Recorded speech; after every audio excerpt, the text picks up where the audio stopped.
Mike, NoStressMike.com. What I want to talk about is exotic or show weapons and their use in a combat situation. And I'll probably reflect a little bit about on self-defense also. Okay. First, let me kind of explain what I'm talking about. The thing is,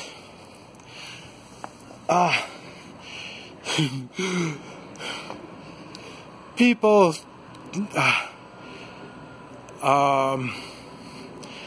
well, I'll put it this way. Weapons are used, people think they're used for killing and you know, doing all kinds of nasty stuff like that. But the main reason for weapons is for intimidation. That's the number one reason for a weapon. That's why you see them in the movies, and just about everything that they show in the movies are exotic weapons, or they're show weapons. They're showing it on the movies. They're not functionable in a combat situation. But like I say, seeing it's used for intimidation, it makes a good movie. And this is why you know, the thing that got everybody all riled up is the ARs in the United States. Well, that's because it's exotic looking. So that's why that's their main focus. When really an AK is much more deadlier, much more prevalent everywhere. So, but it's because of the appearance. Now, the reason, okay, that's one of the reasons why American forces use the AR. It's for intimidation. Different militaries throughout the world have different weapons that they use. And there's all different kinds. I don't want to get into all of them, but they all still have that same purpose of intimidation. They really want the intimidation, so that's what it is on firearms. Now, I had someone comment and was asking me. First, he asked about. I made a video talking about where you use a knife, and I mean on a person, and that's what he was asking about. That's when it started, and then eventually it came to an exotic knife. He came out with one of these knives that's on the movies, and the thing is.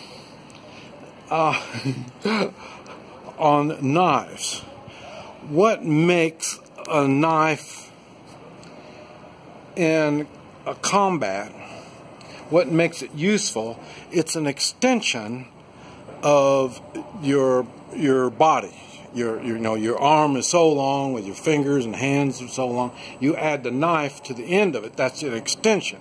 So that's the purpose of a knife in combat.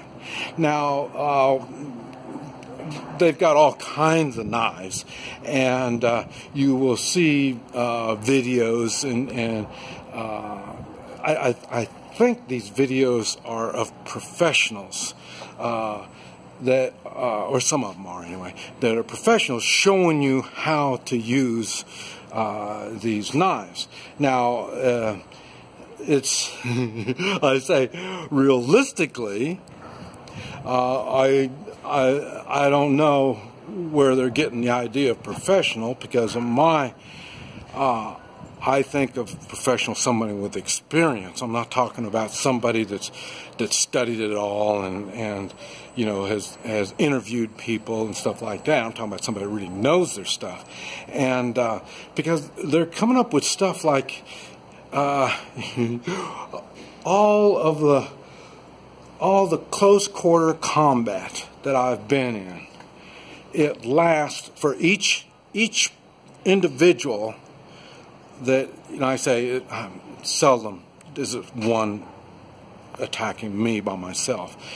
They normally bring their friends, and seldom does my contact with each person last longer than 1 second. So when they come up and they show you these real cool moves, that's why they don't really work well. That's another good example is I've seen these videos, you know, kung fu master, you know, fights. What was it? The cage match thing, you know, those guys, and you know, and yes, it doesn't work, because we're talking about the brutality of true combat. And they do it, like I say, when you put a name on the martial art that you use, you just said you do a sport. And a sport has rules, and a sport, it takes time. You don't see movies portraying real combat moves. You don't. And the reason is they're really quick. They don't last that long. And when you get amongst when it's really nasty, and even with firearms, I've mentioned we used a lot of smoke. We burned a lot, and that changes the whole aspect of a combat situation, and it doesn't film properly. That's why you don't ever see this stuff. I'm under my 3-man militia videos. I've illustrated how they really work in close quarter combat. If you want to live and you are the attacker, it is right on through. It is that quick, and you're either going to get them or you're not. But you don't wait. And the reason is there's always going to be somebody that's better than you, and we're not making movies. So in other words, when you find that person that's better than you, he's going to kill you. That's the end of that movie for you. So if you can get a lucky shot in, you're going to go right on through and make a strike and just keep on going, and you know, you have a better chance of surviving and make another shot to the next guy and this type of stuff. But if you try to stand out there and go macho crap, it's not going to work. And if you start, you know, bringing out some old fancy showpiece, it's not going to work. I mentioned when you are a refugee traveling on my refugee videos, you don't. I talk about you have hammerless 38, and it fits in your pocket. You don't bring it out, because when you bring it out, then that gets everybody's attention. Can you imagine if you have a decked out AR? You know, now if you're messing with people with no experience, I mentioned peasants before, you may be able to intimidate some of them. And so you got this all fancied up guns, well then, you know, that might do it. Or if you're a refugee going through and you got something like that, they're going to take it away from you. you are the first target. Whatever the fanciest gun is the one that's going to be the first target. So it's not realistic. Let me see the time on this thing. Oh, okay. Better come to a close here. But and if you notice, everything that I use is very simple. And the reason is, when it's simple, I can get parts for it. When it's simple, it's more than likely going to be more durable. It's more durable, it's at its most durability when it's stock, when you first get it. The more modifications you do to something, the more you're going to be causing weaknesses in it. Now, in the way of firearms, seldom do I make very many mechanical changes in my firearms. I'll make physical changes for carrying it and using it, because I normally modify it for a particular use, what I want it for. That's when I'll do it. But the mechanics of it, I don't mess with. The optics and all this kind of stuff, if it doesn't shoot straight out of the box, you know, you can work on it and work on it. Now you just made a sport out of it. So you've missed the whole point. And so and see, like the military, you notice they don't go one person at a time, because he's a target. So they got to get a group of them. I mentioned when I was in, we had 3-man teams. Now I hear they got 6, 10, 12 to a team.